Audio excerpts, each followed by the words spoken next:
let's talk about how to ruin football in 10 minutes or less, starring Millwall. Yeah, the club that just can't stay out of trouble. This time we got a goalkeeper thinking he is Jackie Chan and attempting a Mortal Kombat fatality. Millwall's fans screaming, "Let him die," because apparently they think they're the Coliseum instead of the football stadium. And the FA doing absolutely nothing of use because a homophobic abuse is worth investigating, but death chants? Nah, just football banter, right?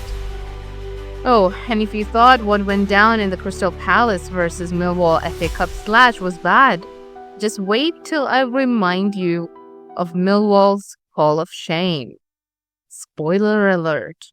This isn't their first rodeo. In fact, at this point, their PR disasters should have their own trophy cabinet. Okay, let's set the scene for the Karate Kid goalkeeper Liam Roberts' brain dead moment. It's 5 minutes into the match, literally 5. The game just started and Millwall's goalkeeper Liam Roberts decides to audition for Cobra Kai or something. He charges out like he's flying to karate kick a man's soul out of his body. Crystal Palace's Jean-Philippe Mateta's head just happened to be in the way. Now, I know what you're thinking. Was it a bad challenge? Yes. Was it reckless? Absolutely. Was it possibly attempted murder? Well, if he did that outside, he'd be sitting in a police holding cell, not a dugout. The referee, Michael Oliver, bless his heart, didn't even give a foul at first. VAR had to tap him on the shoulder like, "Mate, you might want to have another look at that flying boot to the skull." Because apparently booting someone in the head isn't obvious enough for a red card. Like, Oliver, mate, what exactly were you waiting for? Blood? A missing limb? A fatality screen flashing "game over" on the scoreboard? So Oliver finally checks the screen and decides that, yes, kicking someone in the head like your Bruce Lee is in fact a red card offense. That's brand new information to me. Is it really? So, Millwall fans, the gift that keeps on disgracing. Now, if you thought the Kung Fu kick was bad, Millwall fans was there to remind us that actually things can get way worse. Because while Mateta is literally being stretchered off the pitch given oxygen, these sentient trash cans decide this is the perfect time to start chanting, "Let him die." Yes, you heard that right. Let him die. Because nothing says passionate football support like actively wishing death upon an injured player. Absolutely vile. And then, as if that wasn't enough, they turned their attention to Ben Chilwell with a classic Millwall special, homophobic abuse. Millwall fans, really the embarrassment of English football. And if you're thinking, well, maybe this was just a one-off. Oh no, my friend.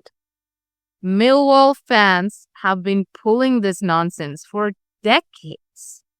The 1985 Kenilworth Road riot. They trashed Luton Stadium so badly, the club had to ban the fans away for 4 years. The 2009 Upton Park brawl against West Ham.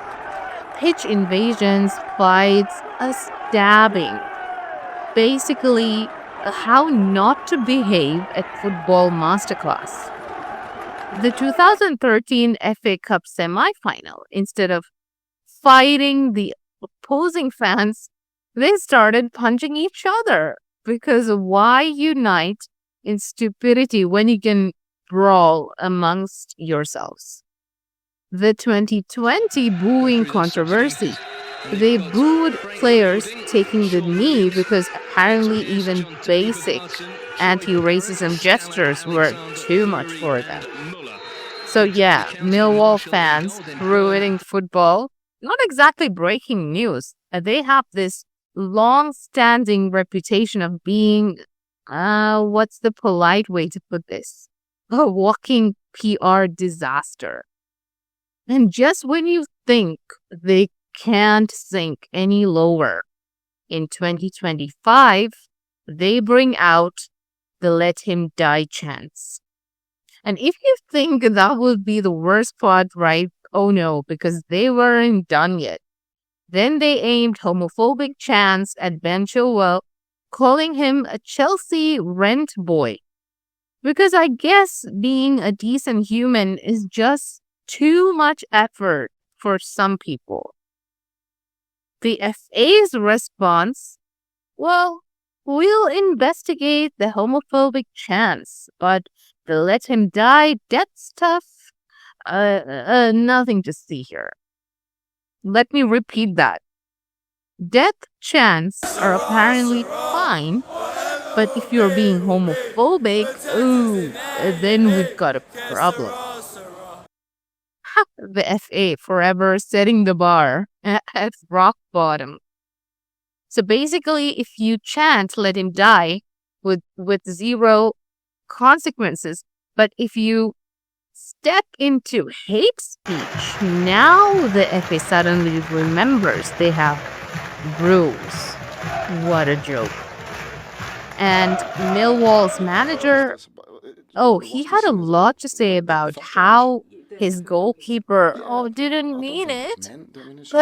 But when asked about the fans chanting literal death witches, I'm not in control of what they say. The classic, not my problem approach. Love that leadership, Alex Neil. Truly inspiring.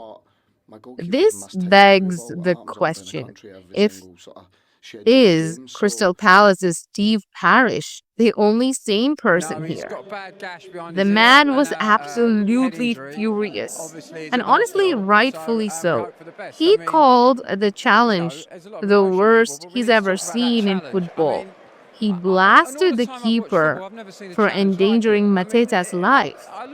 He basically reenacted the karate kick in the stands to show how ridiculous it was. And this man was seething in his BBC interview. You could see it in his face. He wanted to teleport into that Millwall dressing room and deliver a post-match kick himself. And let's be real, he's right, because what if that kick had connected any differently? We will not be talking about a red card then. We will be talking about a funeral. But even in all this outrage, what do we hear from the FA?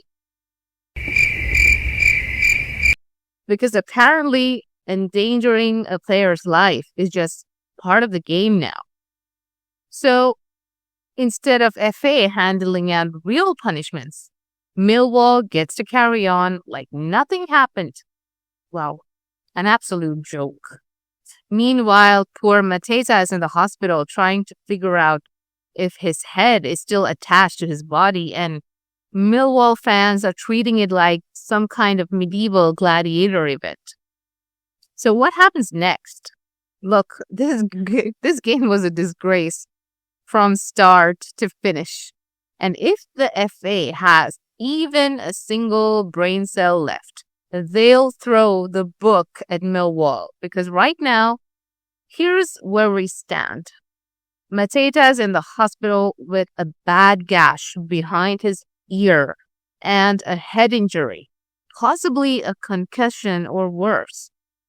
Millwall's keeper, Roberts, is already back home, probably watching Cobra Kai replays. Millwall fans have embarrassed themselves yet again. And the FA doing their best impression of a brick wall. What a sport, huh? So here's what I want to know from you. Should the FA actually punish Millwall for their fans' behavior? Should Roberts be banned for longer than just a standard red card or suspension? And should Millwall fans be banned from away games again? Drop your thoughts in the comments because this is not the last we're hearing of this. And hey, if you thought this was bad, just wait until you hear what happens next because let's be real, this story isn't over. That's all for today's episode of Pundit Habibi, but trust me, there's more drama coming. So make sure to like, subscribe, and hit that bell icon so you don't miss out on what's next, because at this rate, the FA is going to give us a comedy show. Catch you in the next one.